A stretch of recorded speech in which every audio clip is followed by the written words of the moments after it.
esterilizado. Ese es el primer cuidado que ustedes deben tomar en cuenta. El segundo cuidado que ustedes deben tomar en cuenta es el baño María. El baño María, la temperatura que voy a indicar, que es de 37 a 38 grados centígrados prácticamente. Y lo que nosotros vamos a ver, ahorita les voy a indicar bajo el fundamento. Bueno, primero son esos cuidados, el material esterilizado, pipetas, tubos y lo que es la temperatura del baño María.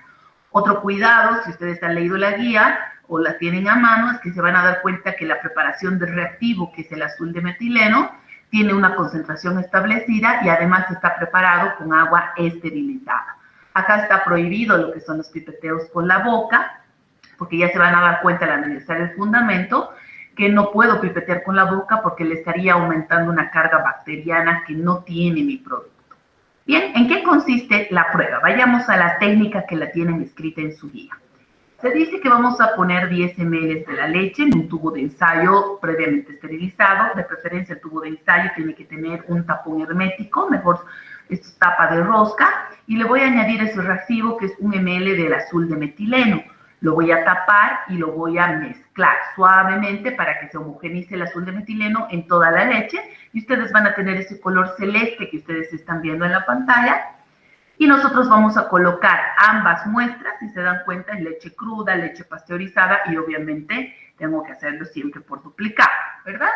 En el baño María, que está en una temperatura de 37 a 38 grados centígrados y voy a anotar el tiempo, ¿sí? El tiempo en que se van a decolorar estos tubos, que puede ser desde minutos o puede ser hasta horas, ¿verdad? Bien, lo importante en los laboratorios, de que el laboratorio tenga un baño María que tenga termostato, que quiere decir que mantenga constante la temperatura, que no se suba ni se baje, ¿verdad? Entonces, una vez que es esta la prueba y nosotros vamos a colocar en el baño María, cada cierto tiempo nosotros vamos a visualizar si ha decolorado o no ha decolorado. Segundo, hablemos del fundamento, que lo tienen escrito en la guía. Las reductasas bacterianas y de otro origen reducen al azul de metileno y otros colorantes hasta su leucobase, variando su tono y decolorándolo totalmente. Ese es el fundamento que tiene que quedar totalmente claro. Dicho en otras palabras, pues el fundamento se basa en esta reacción enzimática que ustedes conocen los componentes de una reacción enzimática. Sustrato más enzimas bajo condiciones de reacción da un producto, ¿verdad? Entonces la técnica, lo que nos está diciendo acá, básicamente está simplificado acá. ¿Qué es el sustrato de esta reacción? Es el azul de metileno. El azul de metileno que le hemos dado una cantidad y a una concentración establecida para una cantidad de muestra. ¿Qué tiene la leche? En realidad tiene las enzimas. ¿Qué son las enzimas en esta prueba? Son las reductasas. Estas enzimas llamadas reductasas las producen las bacterias. ¿Qué quiere decir? Que mientras más bacterias, hay más enzimas, ¿verdad? Mientras más contaminada la leche, habrá mayor cantidad de enzimas. Ahora, ¿cuál es el producto de la reacción? ¿Qué le va a pasar al sustrato? Se va a formar la leucobase del azul de metileno. ¿Cómo me doy cuenta que se ha formado el producto? Por la decoloración. Entonces, de aquí de un color celeste que estamos partiendo, cuando se decolore, por lo menos 4/5 partes o una decoloración total, nosotros vamos a medir el tiempo en que se ha decolorado. O sea, en el tiempo en el que las enzimas han utilizado el sustrato, en este caso, al reducido al azul de metileno. Es una reacción de reducción del azul de metileno por acción de estas enzimas llamadas reductasas. ¿Qué condiciones de reacción necesitan estas enzimas? Una temperatura que va de 37 o 38 grados centígrados, que es la temperatura óptima para que trabajen estas enzimas. Y el tiempo es lo que nosotros vamos a determinar. De ahí el nombre, que también puede denominarse tiempo. El tiempo en que van a reducir al azul de metileno estas reductasas, ¿verdad? Entonces puede ser desde minutos hasta horas. Entonces, aquí les tengo una imagen bastante clara de lo que yo percibo con estas dos muestras que yo les pido que traigan.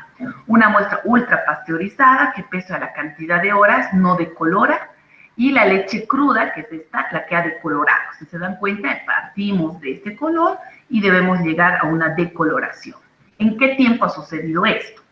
En función al tiempo en el que se decolora o que se forma el producto, que es la leucobase, nosotros vamos a categorizar a las leches en 4 categorías. Si es buena, si es regular, si es mala o es muy mala. entendiendo que, por ejemplo, una leche mala se está refiriendo a una leche que está contaminada, y es la leche que es muy mala, que tiene muy mala calidad microbiológica, que significa que la leche está muy contaminada. Entonces, la clasificación de buena, regular, mala y muy mala es de acuerdo al grado de contaminación microbiológica que tiene este producto. Se consideran las leches de buena calidad microbiológica cuando retienen el color 7 horas o más, que es el caso de las leches UHT. La leche regular va a decolorar el azul de metileno en un espacio de tiempo de 2 a 7 horas. La leche mala va a decolorar entre 15 minutos a 2 horas y la leche muy mala puede decolorar en menos de 15 minutos. El hecho que yo les pida que traigan 2 o 3 días antes la compra de la leche cruda y que recién la traigan al laboratorio va a aumentar este contenido bacteriano. Por lo tanto, o vamos a tener una leche muy mala o vamos a tener una leche mala. ¿Qué quiere decir? Que máximo en el término de 2 horas, la leche cruda que ustedes traigan al laboratorio van a observar cómo se va a decolorar. Entonces, ese es mi objetivo, en que ustedes traigan esos dos tipos de muestra. ¿Qué quiere decir? Que mientras más corto es el tiempo de la decoloración, mayor es el grado de contaminación. Estamos hablando de una relación inversamente proporcional. Más corto el tiempo, mayor contaminación, ¿verdad? Entonces, se dice que una leche cruda, si hubiera traído una leche cruda, por ejemplo, la normativa establece que debe retener el color por lo menos 3 horas para ser una leche apta de poder ser procesada, es decir, de poder ser pasteurizada o ultrapasteurizada, porque no nos vamos a olvidar que los procesos de conservación por pasteurización o ultrapasteurización lo que hacen es reducir la carga bacteriana. Evidentemente, en las leches UHT, la reducción del contenido bacteriano es mucho mayor que lo que es la leche pasteurizada, pero contra eso conlleva algunos cambios a nivel nutricional, por ejemplo, la disminución de lo que es el contenido de vitaminas, por ejemplo, el cambio de sabor por la caramelización de la lactosa, etc. ¿Sí?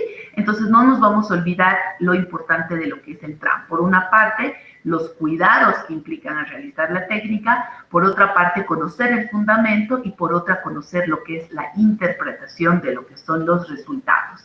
Hace un rato hablábamos que uno de los cuidados es no pipetear con la boca.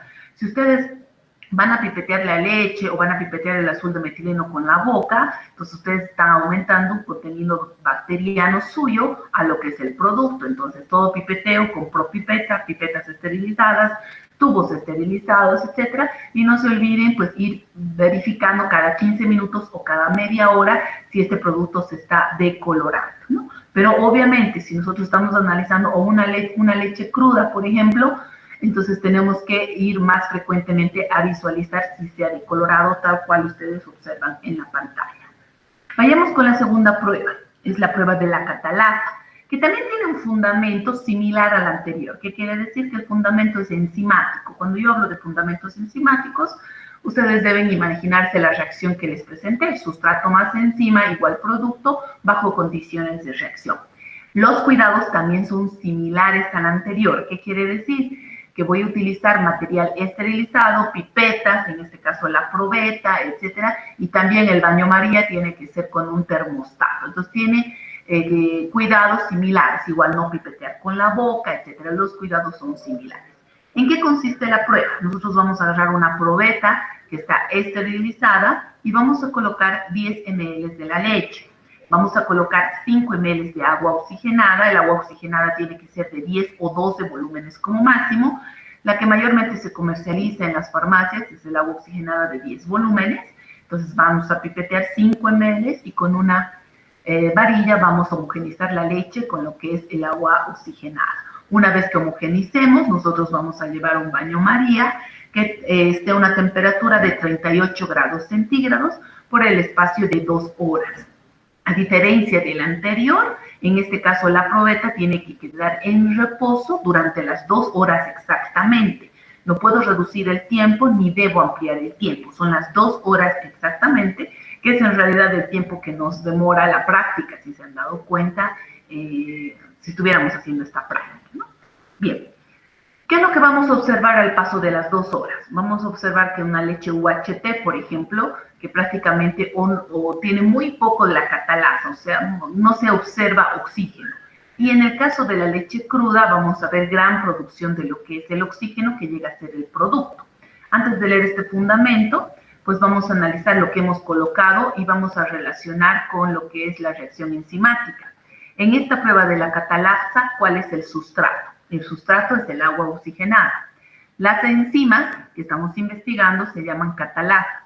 Esta enzima catalasa también es producida por las bacterias, al igual que la anterior, al igual que las reductasas. Por lo tanto, más bacterias, más enzima catalasa, ¿verdad? Ahora, ¿cuál es el producto que se forma de agua oxigenada más catalasa? Bien saben ustedes que el producto es el oxígeno, lo que ustedes están viendo acá. La producción de oxígeno que se visualiza en la parte superficial de lo que ha sido su probeta. Entonces, ¿por qué en probeta? Porque yo tengo que cuantificar la producción de oxígeno que se haya formado en términos de ml, 1 ml, 2 ml, 3 ml, etcétera, ¿verdad?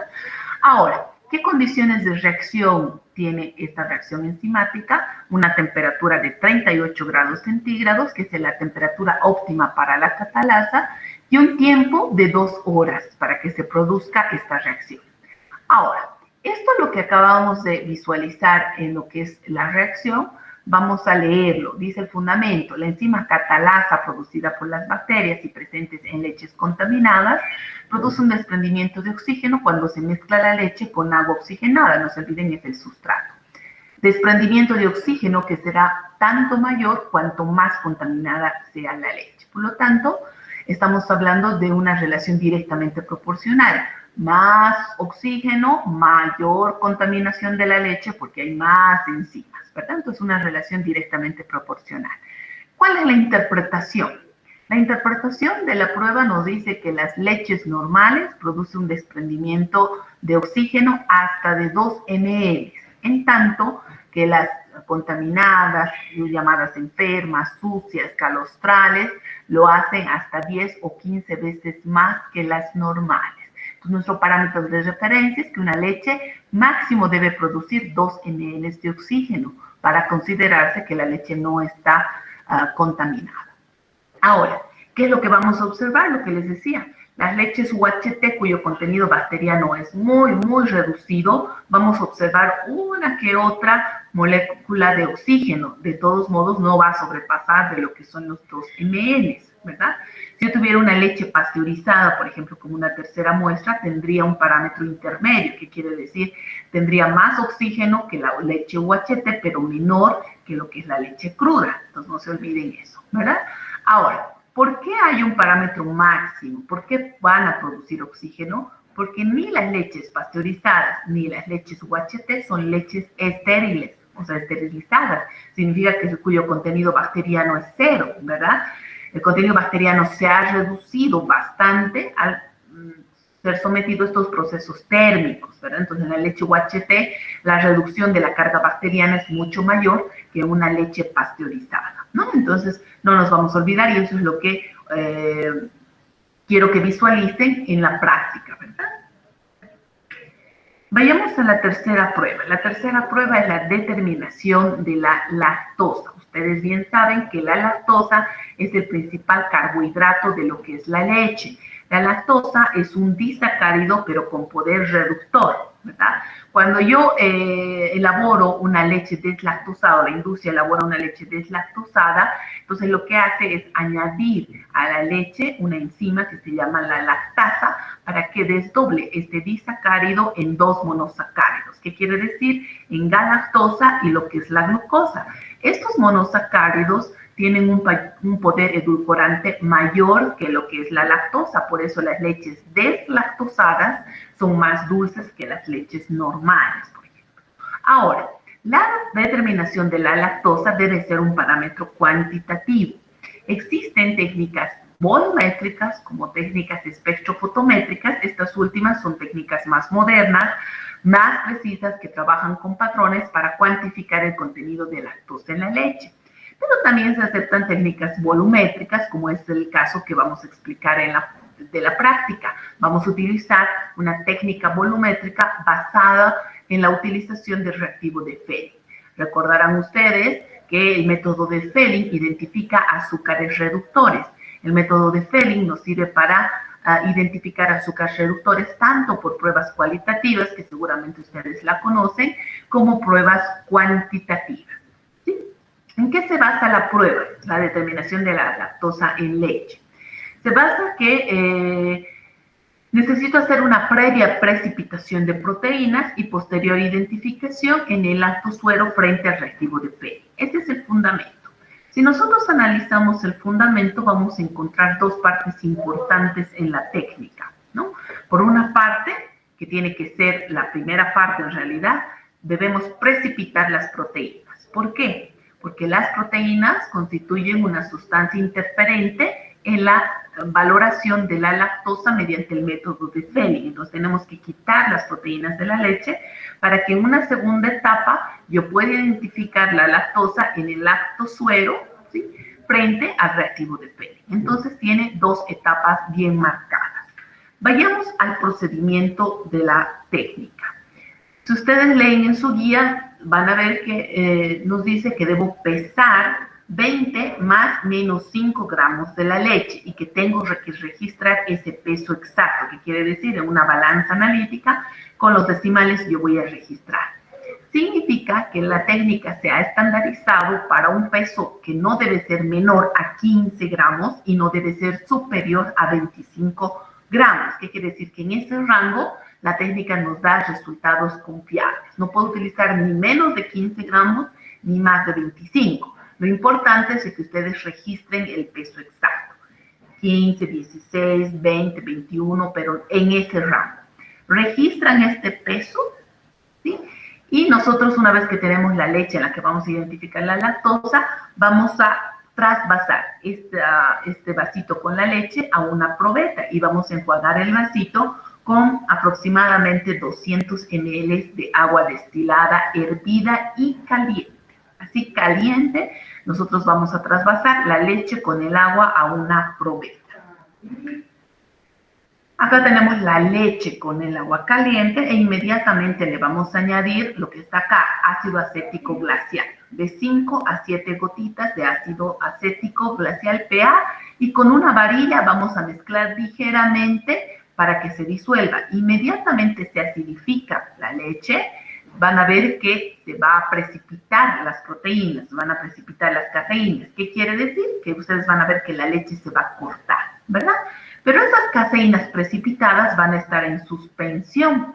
Además, esto está caliente. Por lo tanto, esta probeta en la que he precipitado a las proteínas, yo debo dejarla en reposo aproximadamente 24 horas a una temperatura fría.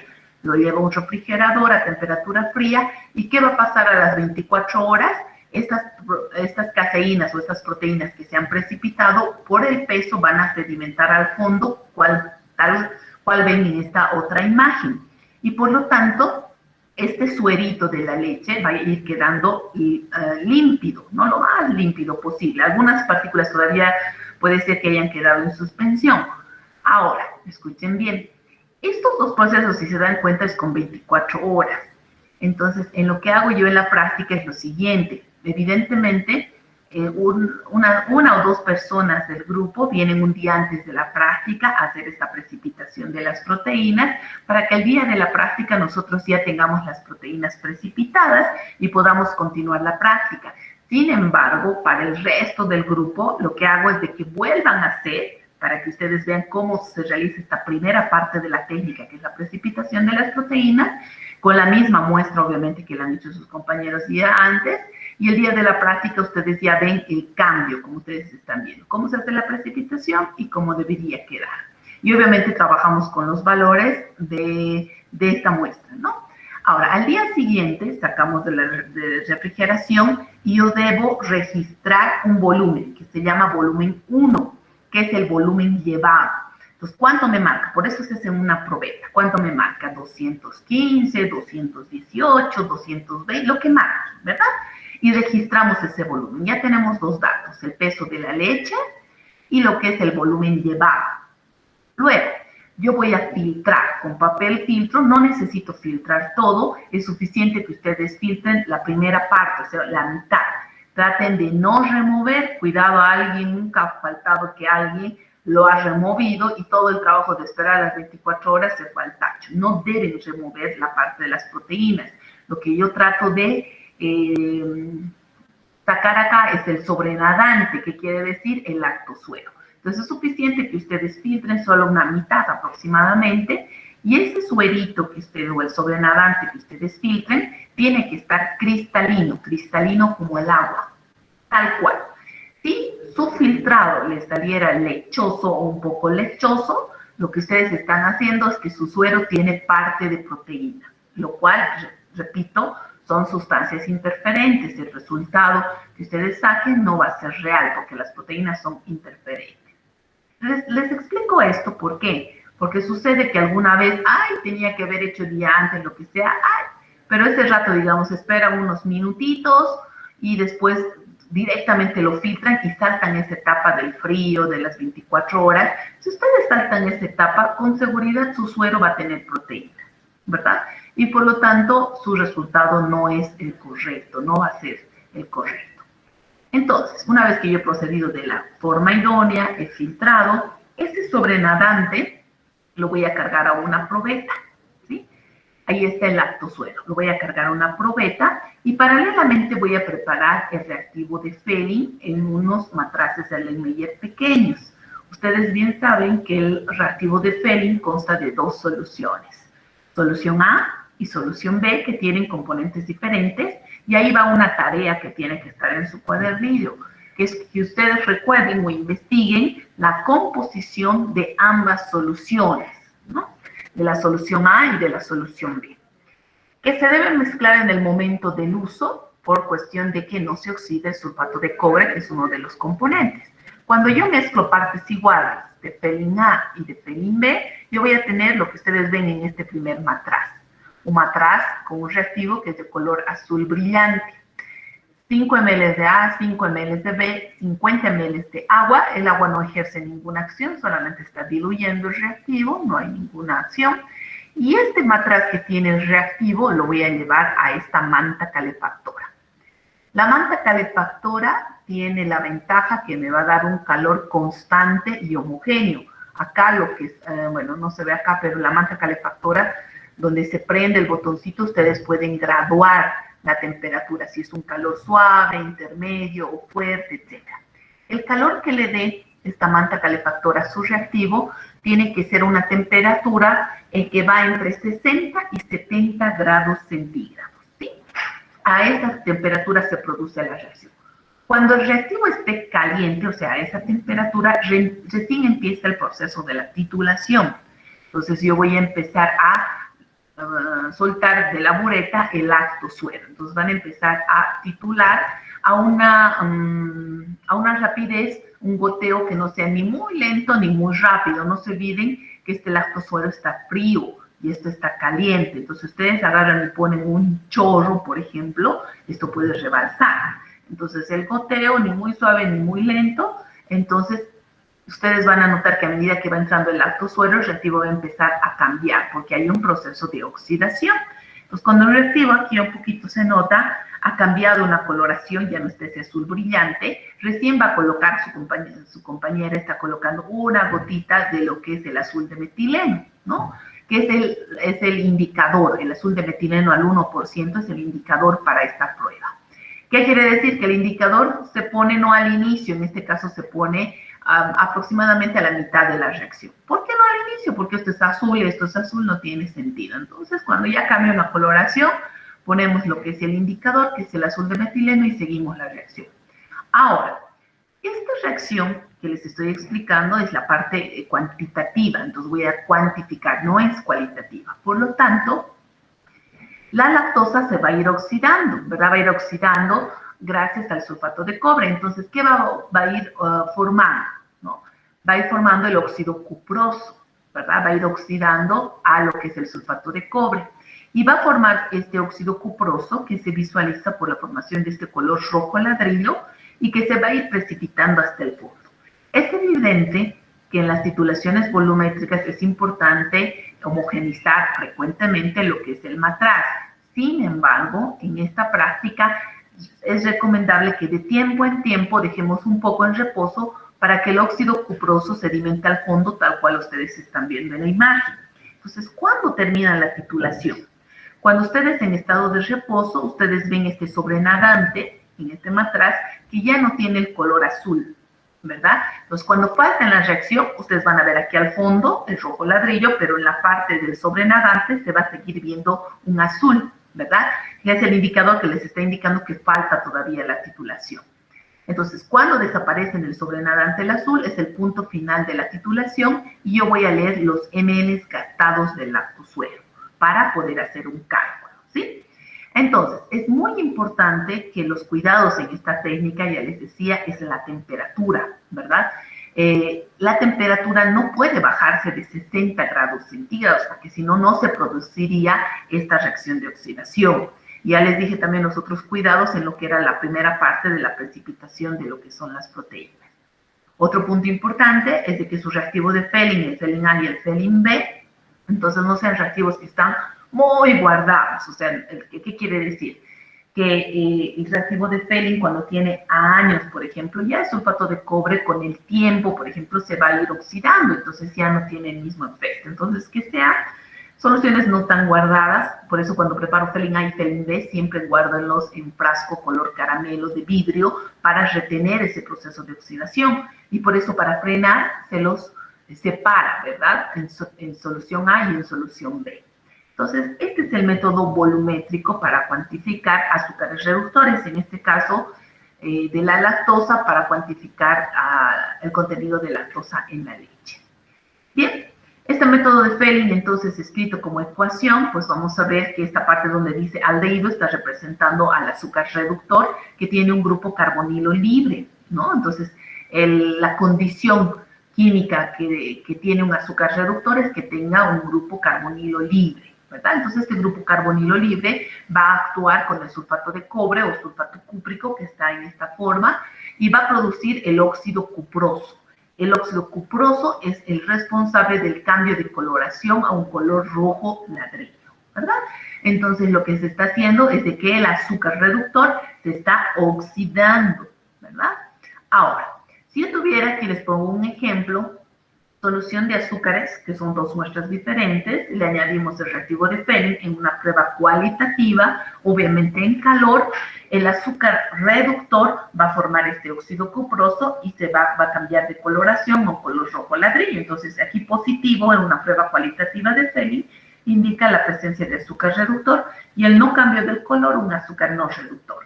Acá, por ejemplo, esto sería clásico de que si fuera una solución de glucosa, y esta una solución de sacarosa. Sabemos que la sacarosa es un disacárido no reductor, ¿verdad? Entonces, dicho de otra manera, la prueba de Fehling consiste en calentar una disolución compuesta por el glúcido, en este caso para nosotros es la lactosa, y sulfato de cobre, que es uno de los componentes del reactivo de Fehling. Si el glúcido es reductor, o sea, los monosacáridos son reductores, o los disacáridos, excepto la sacarosa, se oxidará, reduciendo el sulfato de cobre de color azul a óxido de cobre o óxido cuproso de color rojo naranja o rojo ladrillo.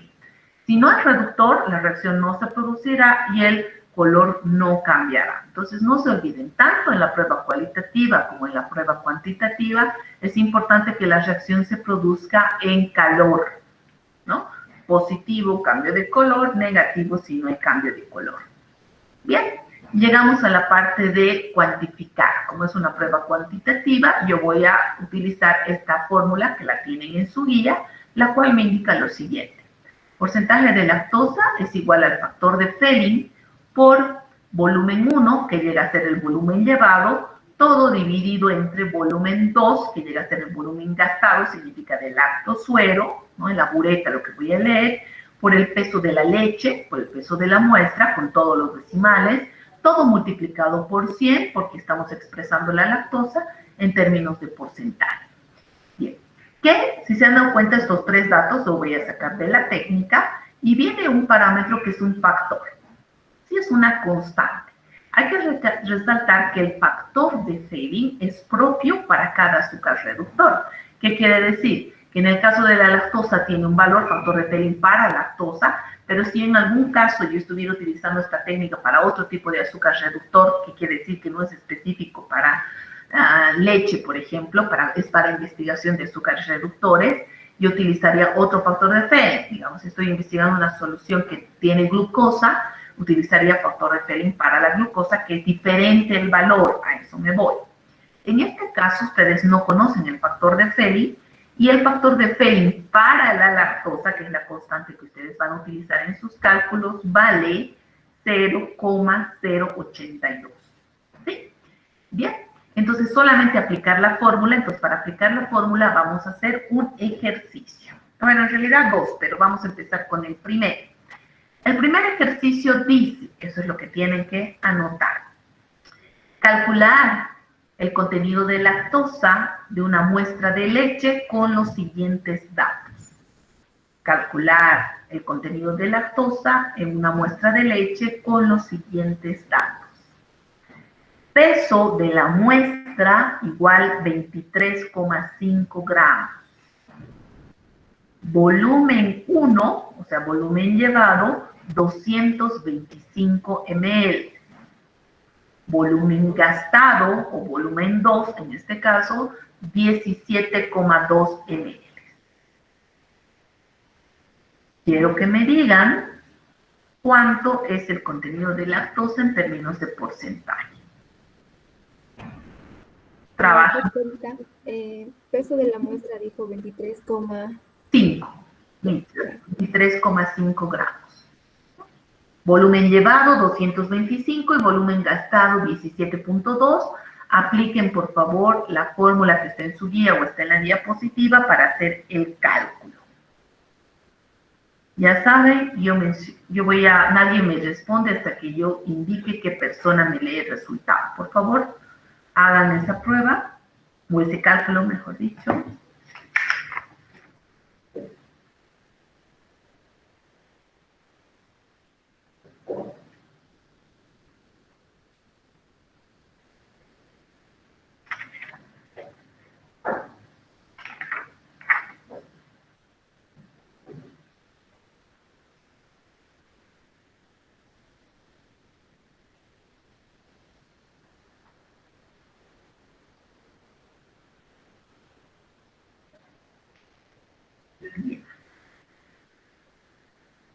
¿Cuánto le sale su resultado? Prenda su micrófono la señorita Rubí Ingala, por favor.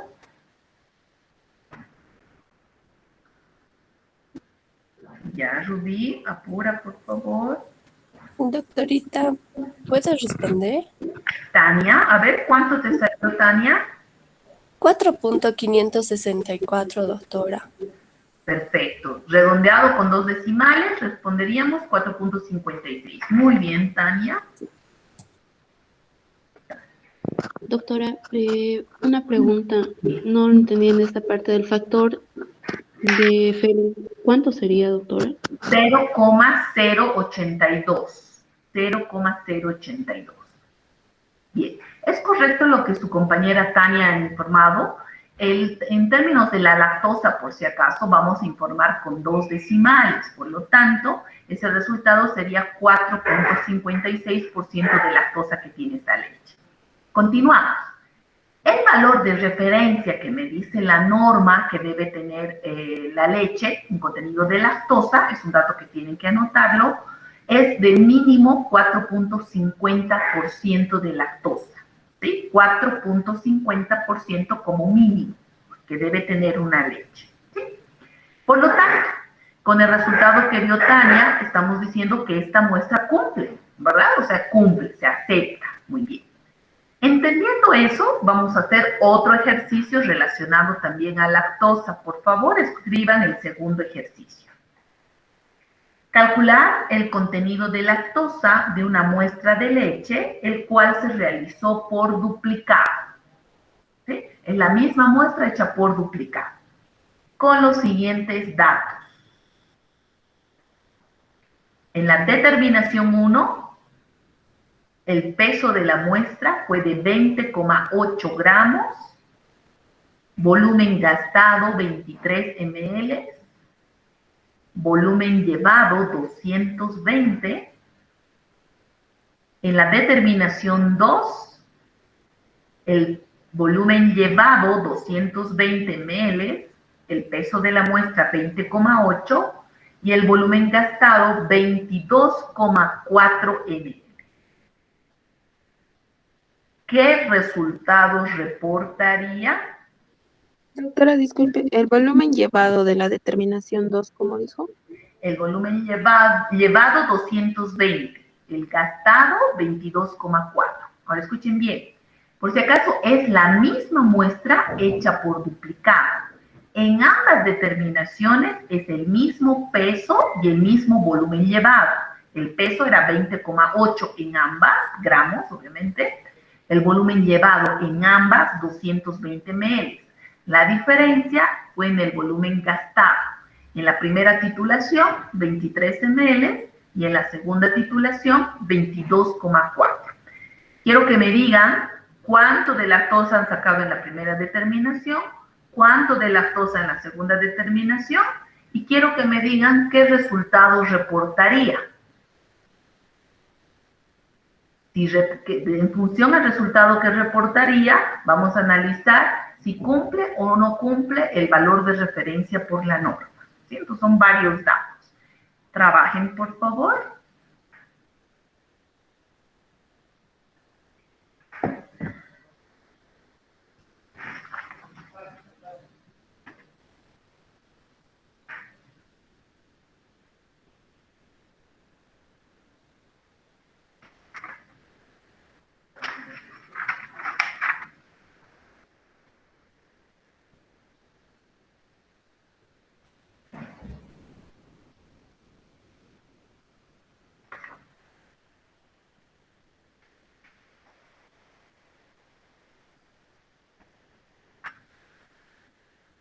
Doctorita, una preguntita. De lo que dijo del contenido mínimo, ¿cuánto era? Por favor, doctora.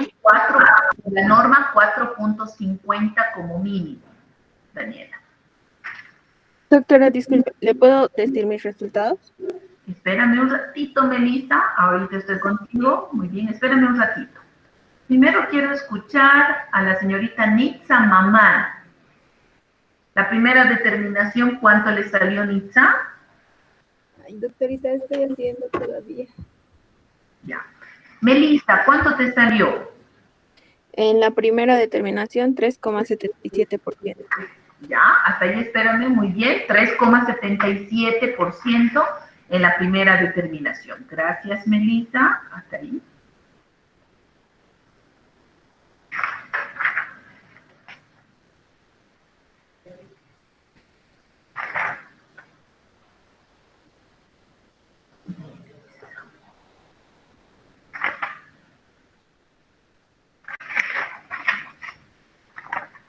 La segunda determinación, por favor, quiero escuchar a María Fernanda Kenaya.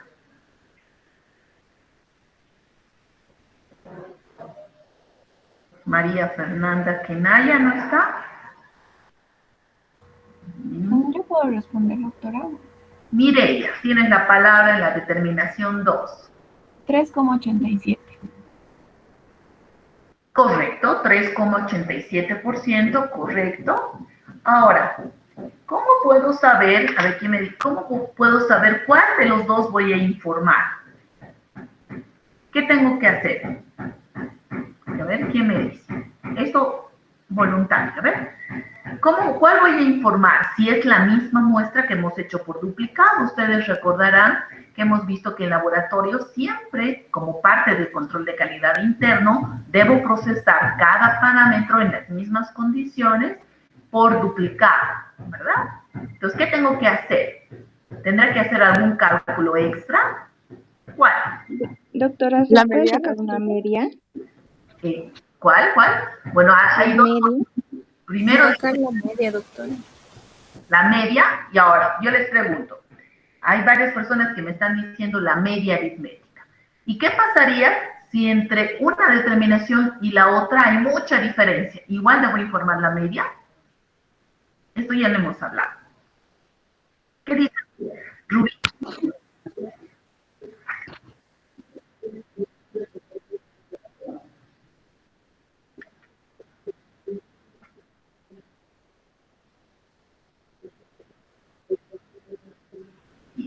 Bien, está muy bien la idea de Rubí. Vamos a hacer algunas correcciones. Es correcto.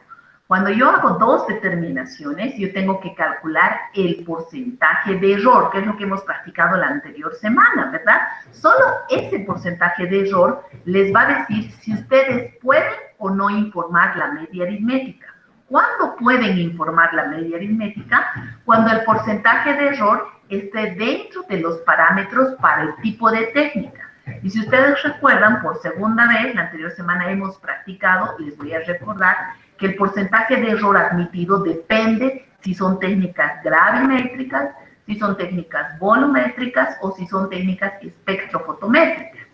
Si es una técnica gravimétrica, el error máximo permitido es el 5%, eso no lo deben olvidar. En las técnicas volumétricas, el error permitido es máximo 3%, y en las técnicas espectrofotométricas, que son más precisas, el error total máximo permitido es del 1%. Entonces, en la técnica de lactosa que estamos hablando el día de hoy, es una técnica volumétrica. Entonces, el porcentaje de error les tiene que salir máximo del 3%. Si les sale dentro de ese parámetro, recién ustedes pueden informar la media aritmética. Y lo que se informa recién es lo que se interpreta. Ahora, la idea de Rubí es correcta en el sentido de decir, si el porcentaje de error es superior al máximo permitido, recién se aplica lo que Rubí dice, en el sentido de hacer una tercera determinación, pero solo en este caso. Cuando el porcentaje de error sobrepasa, por ejemplo, en este caso del 3%, yo tengo que hacer una tercera determinación. ¿Cuál es el objetivo de hacer la tercera determinación? Identificar en cuál determinación se ha cometido el error sistemático que alguna vez es fortuito, que quiere decir que se ha cometido solo en una determinación. Entonces, al tener tres valores, yo puedo identificar en cuál de las tres determinaciones se ha cometido el error sistemático, haciendo que, anulando la determinación que esté más alejada y tomando en cuenta las dos determinaciones que estén más próximas, ¿sí? Entonces, vuelvo a calcular el error con las dos determinaciones más próximas. Si haciendo eso el error le sale dentro del rango, significa que el error sistemático que se ha producido fue fortuito, fue ocasional en una sola determinación, por lo tanto, recién informó la media aritmética siempre y cuando esté el error dentro del rango. Pero alguna vez haciendo la tercera determinación, aún así el error sigue saliendo elevado. Eso les tiene que alertar al decir de que algo más fuerte está pasando. No pueden hacer una cuarta, una quinta en las mismas condiciones. En este caso, tendrán que repetir, digamos, la preparación de algún reactivo, fijarse su bureta, fijarse el peso, entonces revisar, identificar la fuente de error y corregirla antes de volver a hacer las dos determinaciones. Entonces, no se olvide, en todo parámetro cuantitativo, yo debo hacer por duplicado y debo calcular el porcentaje de error cometido.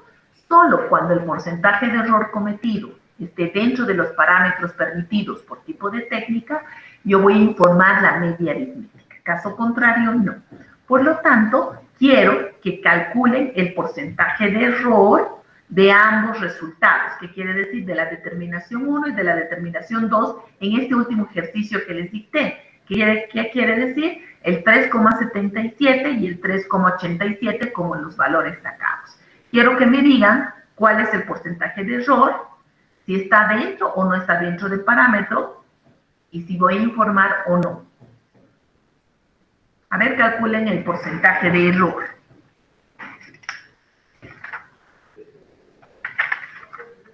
Calculen el error, no se olviden que es el valor mayor menos el valor menor sobre la media aritmética multiplicado por 100. ¿Se alista con ese cálculo, por favor? Rodrigo Salvatierra. Quiero que me diga solamente cuánto le sale el porcentaje de error total.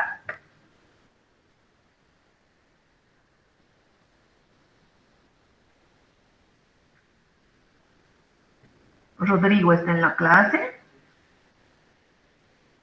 Rodrigo Salvatierra Vega está en la clase.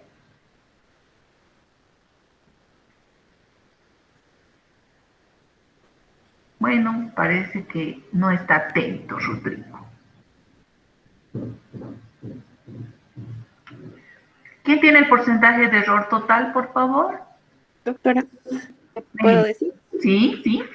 Me sale 2,62. Perfecto, correcto.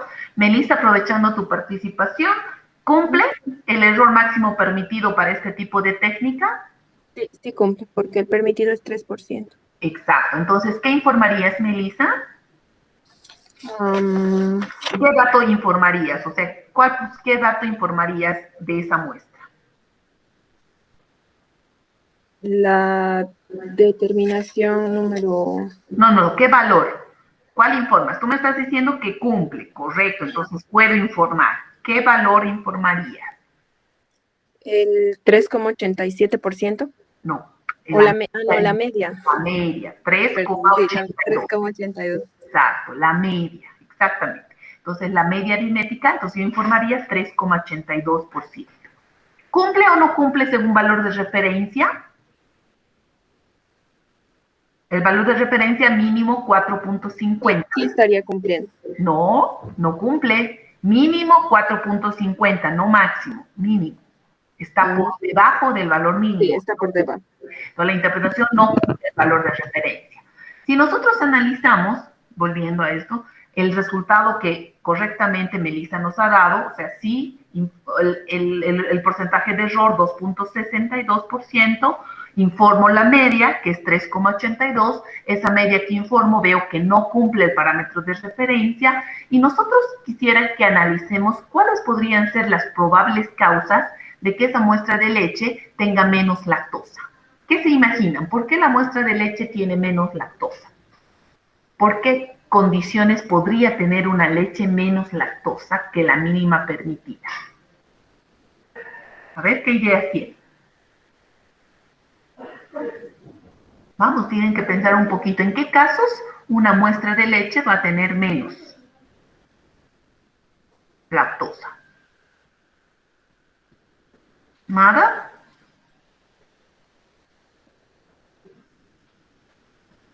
¿Cuándo se va perdiendo la cantidad de lactosa? ¿Recuerdan? Cuando las bacterias van a consumir para multiplicarse este sustrato que es la lactosa y van a producir ácido láctico. Entonces, a medida que la leche esté más ácida, la leche va a tener menos lactosa. Entonces, o son leches que ya están alteradas por acidificación o son leches contaminadas. Entonces, las contaminadas, para que las bacterias se multipliquen, van a utilizar la lactosa, entonces van a ir reduciendo. Entonces, en el caso de sus dos muestras de leche que traen al laboratorio, lo que yo quiero que evidencien es de que en la leche cruda, por ejemplo, el contenido de lactosa va a ser menor comparado con la leche UHT. ¿Por qué? Porque la leche cruda tiene mayor contaminación. Esa mayor contaminación ha sido que las bacterias utilicen la lactosa, ¿no? Ahora, si yo me diría, por ejemplo, o la porcentaje de lactosa en el yogur, por ejemplo, ¿será que está diferente el valor? Obviamente que sí, es otro el parámetro para lo que es el yogur. Por eso, las personas que son intolerantes a la lactosa, por ejemplo, no pueden consumir las leches normales, tienen que consumir las leches deslactosadas. Pero tal vez habrán escuchado que los que tienen intolerancia a la lactosa no tienen problema con el yogur, porque en el yogur el contenido de lactosa es sumamente reducido, porque prácticamente casi toda la lactosa ha sido utilizado por las bacterias lácticas para acidificar el yogur. Entonces, el contenido de lactosa en el yogur es muchísimo menor, por lo tanto, es bien tolerado en la mayor parte de lo que tienen ese trastorno que es la intolerancia a la lactosa. Entonces, siempre pregúntense eso, ¿por qué está disminuido? Entonces seguramente ese valor de la lactosa disminuido lo voy a correlacionar con el pH o con la acidez del producto. Entonces, seguramente me va a dar que la leche está ligeramente ácido o ácida, y entonces por la razón por la que la lactosa se ve disminuida en estos productos.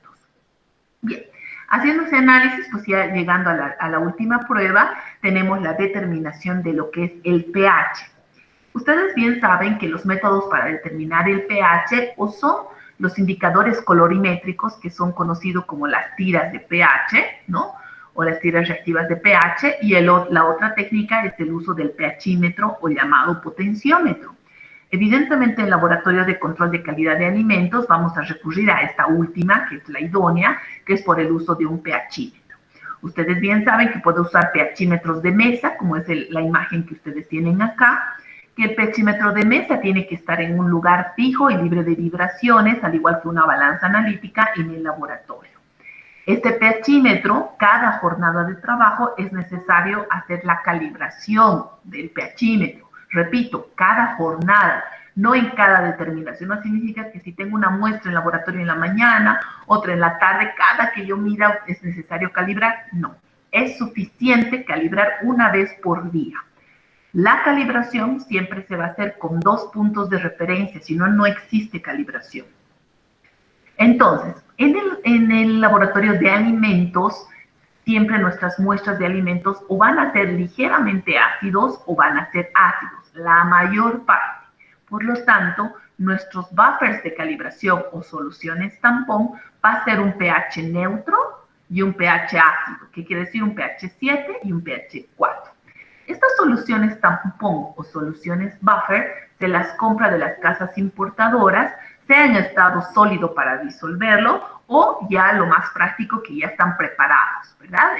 En soluciones líquidas.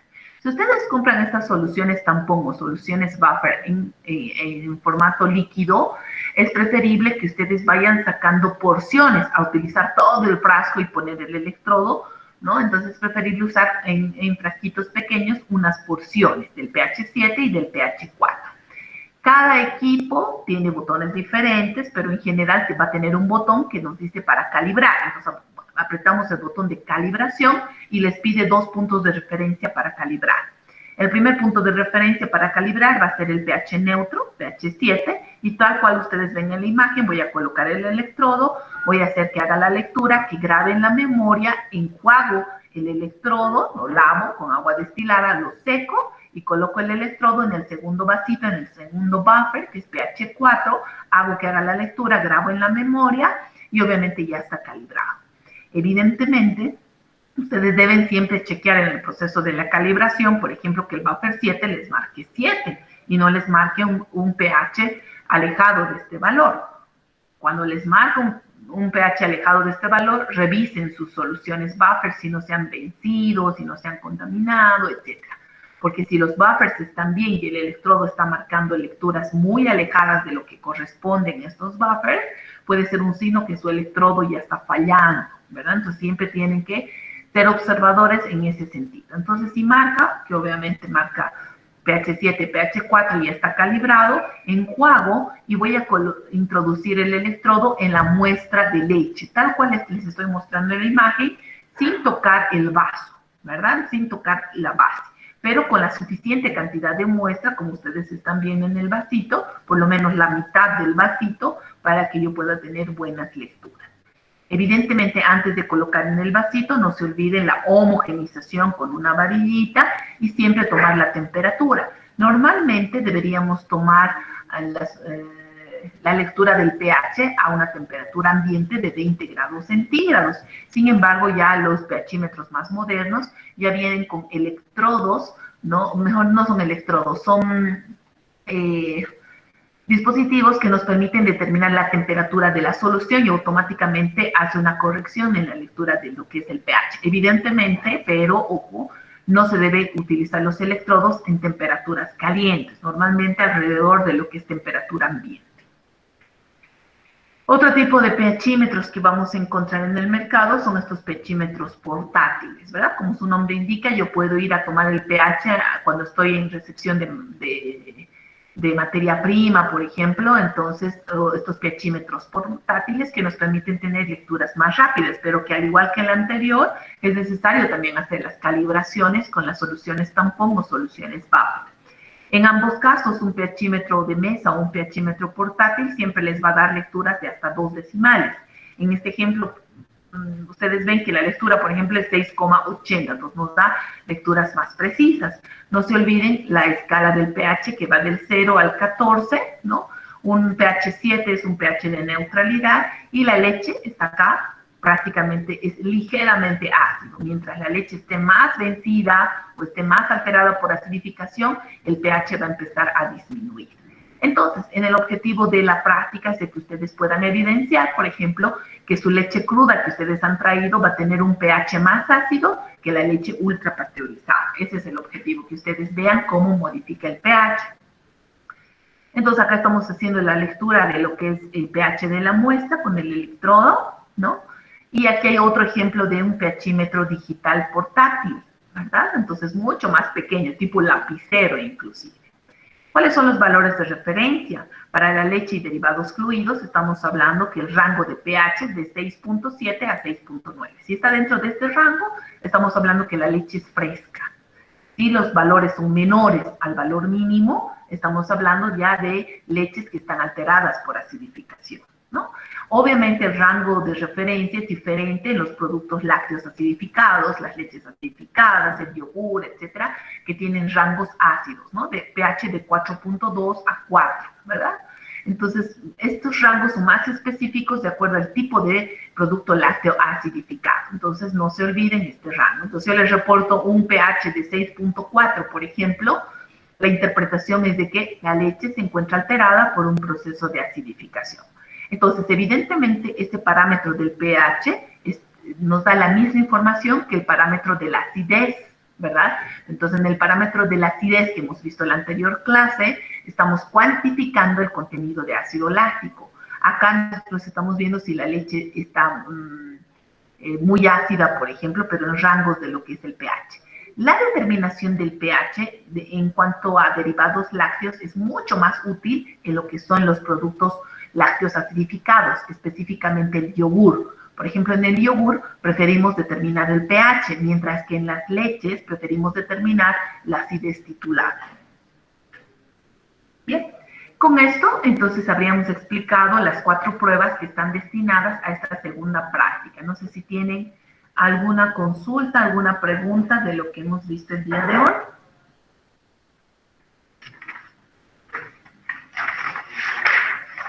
Nada, todo claro. Doctora, una pregunta. Cuando acercamos al porcentaje de lactosa, ¿debemos de trabajar con 3 decimales o 2 decimales? Con 2 decimales es suficiente, Lisette. En el caso de la lactosa, con 2 decimales, por favor.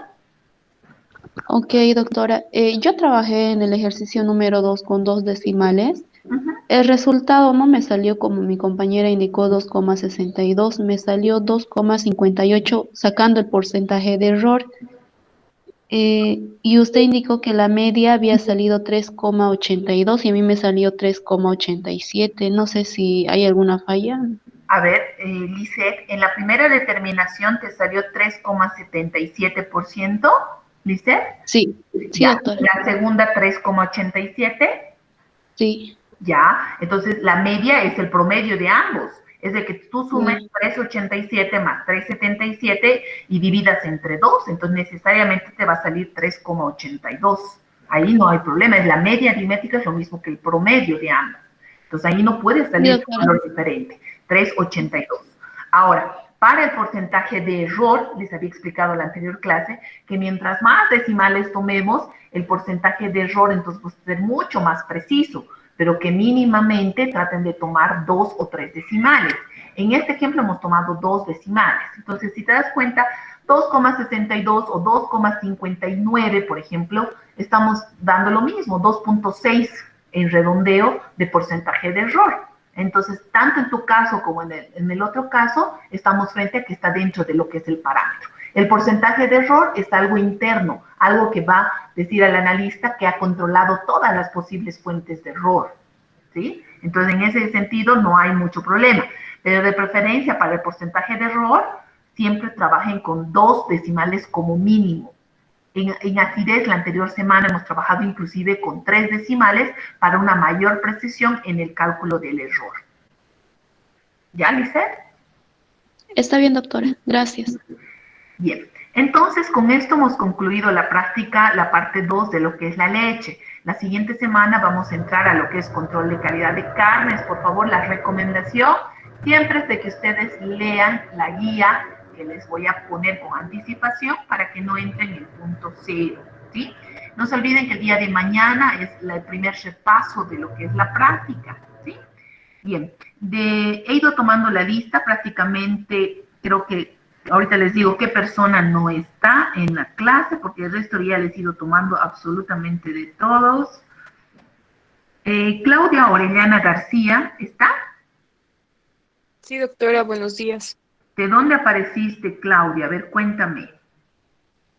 Tenía problemas de conexión, doctora, le escribí por WhatsApp para disculparme.